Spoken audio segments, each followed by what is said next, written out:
Bonjour, aujourd'hui on va parler petit-déj. C'est vraiment un gros problème cette histoire de petit-déj quand on est au régime anti-candidat. Et hier, j'en parlais avec une cliente. C'est quelqu'un qui a des gros problèmes d'auto-immunité.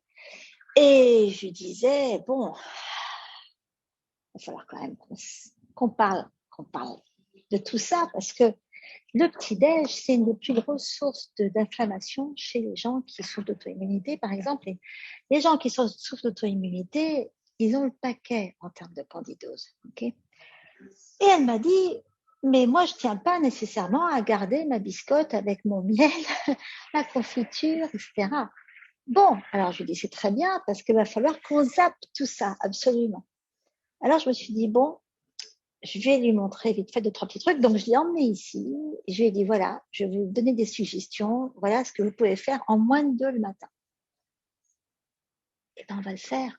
OK, je vais vous montrer ce que je lui ai montré. Il n'y a pas de raison que vous n'en profitiez pas. Bon, déjà, elle, c'est une grosse gourmande et elle a toujours sous la main, en ce moment, parce qu'elle est en Provence, évidemment, de la ratatouille, parce que ça pousse dans son jardin tout seul. Et en fait, voilà, il suffirait que même si vous faites de la ratatouille, c'est encore mieux. Ayez de la ratatouille dans votre frigo. Maintenant, vous pouvez très bien, avec des gros problèmes d'inflammation, ne pas avoir envie d'avoir autour de vous nécessairement des poivrons, des tomates, des aubergines, des choses comme ça. Par contre, voilà, idéalement, il faut savoir à quoi on réagit ou pas. Enfin, ça, c'est malheureusement pas donné à tout le monde d'identifier. C'est quelque chose que moi, je fais pour mes clients énergétiquement. Je regarde, on passe un temps fou à identifier ce qui est bon pour eux ou pas. Enfin, on élimine ce qui est mauvais. On va dire que vous, les tomates, c'est pas un problème. Là, j'ai des petites romaines. OK. Bon, c'est la saison. Qu'est-ce qu'on fait? On se fait juste une petite. Alors là, vraiment, les nuls peuvent faire ça. Hein. On se fait une petite concassée de tomates juste parce qu'on va en avoir besoin pour aller avec la suite. Vous allez voir ce que c'est que la suite. Alors, la petite concassée de tomates. Bon, si vous craignez la peau, enlevez la peau. Mais je vais vous dire un truc. Si vous faites d'habitude jamais à manger, là, si vous avez des petites tomates venues d'un marché ou d'un panier, encore mieux, si en ce moment vous recevez des paniers tout faits qui viennent de producteurs, moi c'est ce que je vous conseille de faire.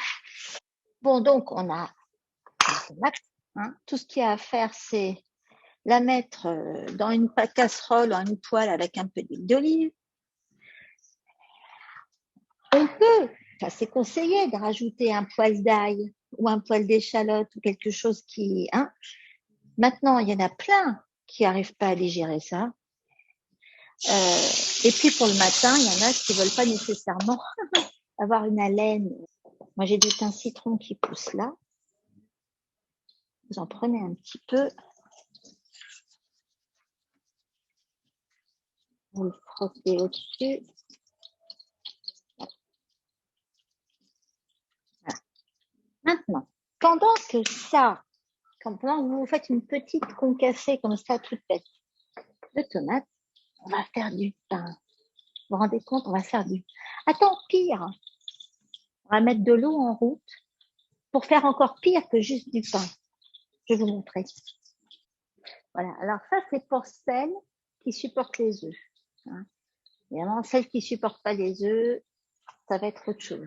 Mais là, franchement, ce que je vais vous montrer avec des œufs juste molaires, je vais vous montrer la façon mais imparable de les faire. Il faut que je mette juste un couvercle sur mon eau, ça ira plus vite.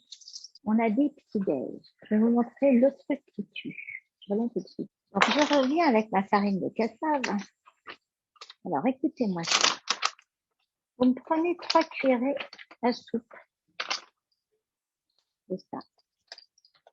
Donc, c'est sans céréales. Okay. On va faire du pain sans céréales. Alors, un poil de sel. Voilà. Là, je mets un petit peu d'origan. obligé. Surveille le tomate.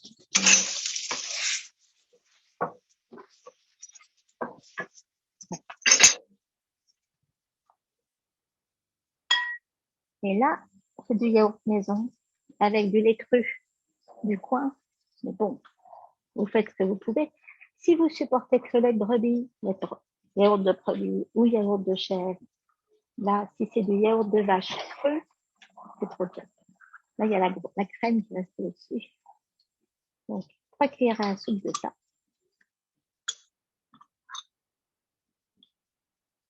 Je vais chercher un poil d'un ingrédient qui tue. Il faut toujours avoir de ça sous la main quand on a de la candidose. Et le bicarbonate de soude. Un tout petit poil. C'est pour que ça fasse genre je lève, quoi. Voilà. Et alors, on fouetouille ça. Et ça va faire une petite pâte.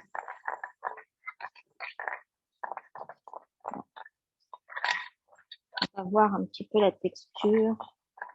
Ça se touille à la cuillère, mais ça va pas se touiller longtemps à la cuillère. Voilà.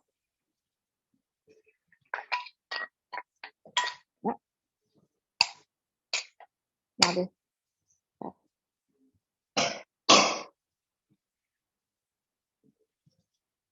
Ça fait une petite pâte comme ça. Alors, le truc, on veut pas que ça soit sec. Surtout pas. Donc, le truc, c'est d'avoir, moi j'utilise, j'aime bien ces planches en plastique, je ne fais pas trop de j'utilise une planche en plastique comme ça. Je mets un peu de farine, de cassave au fond. Je mets ma petite pâte dessus. Hop. Hop. Je jette un œil à mes tomates. Là. Donc la petite pâte. Hop.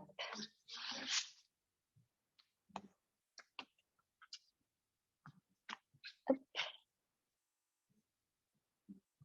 Petite pâte. Petite pâte. Qu'est-ce qu'on a? On a une poêle bien chaude dans laquelle il y avait les tomates. Ça y est. Et on a la petite pâte dans la poêle.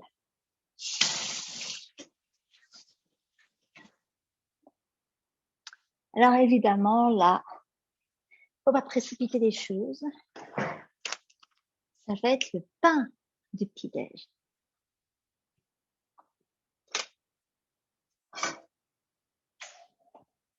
On rajoute un petit poil d'huile d'olive quand même.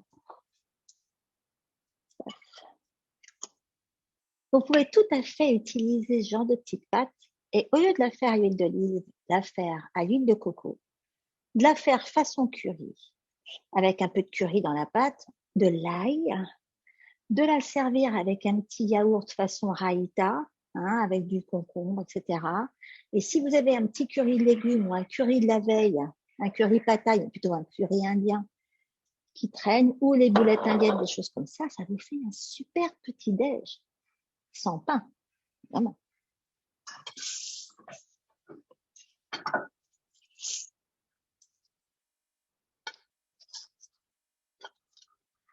Je vais vous montrer. Là. Petite pâte qui dort. Ok. Ça, c'est bon, ça. Ok. Alors, pendant que ma petite pâte, là, elle cuit, ça ne met pas longtemps, hein, franchement. J'ai quoi, là? Bon, bah, j'ai l'eau des œufs qui est en train qui va bouillir. On va parler thé. 2 secondes. Ok. Parlons thé. Alors, il y a thé et thé. Hein. Ça, c'est un de mes préférés.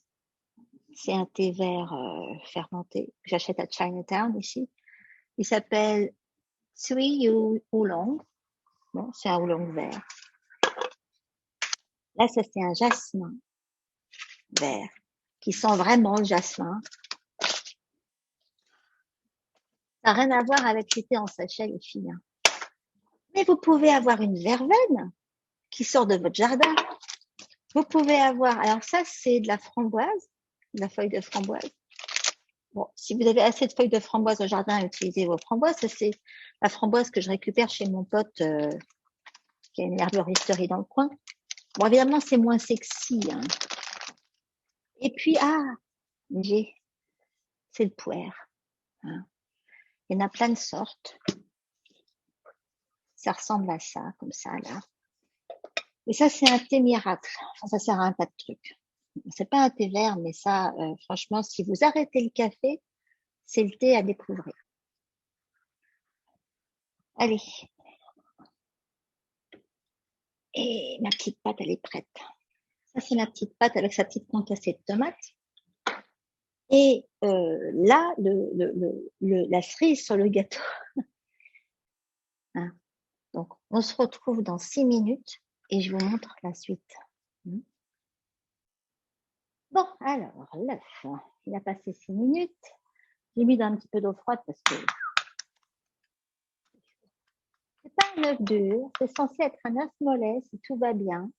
Donc, il est écalable. Ok. On devrait y arriver. On devrait arriver à lui enlever sa coquille sans que ça soit la catastrophe. Ouais, je crois que c'est bon. Et puis, vous voyez, il est un peu tremblotant là.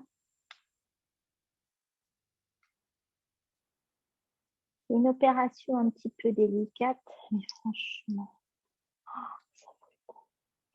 Alors, regardez-moi ça. Alors, on se met un petit peu de concassé de tomate là sur la petite tartine. Voilà. J'enlève un petit bout de pain là. Et là, attendez, il n'y a pas tout là.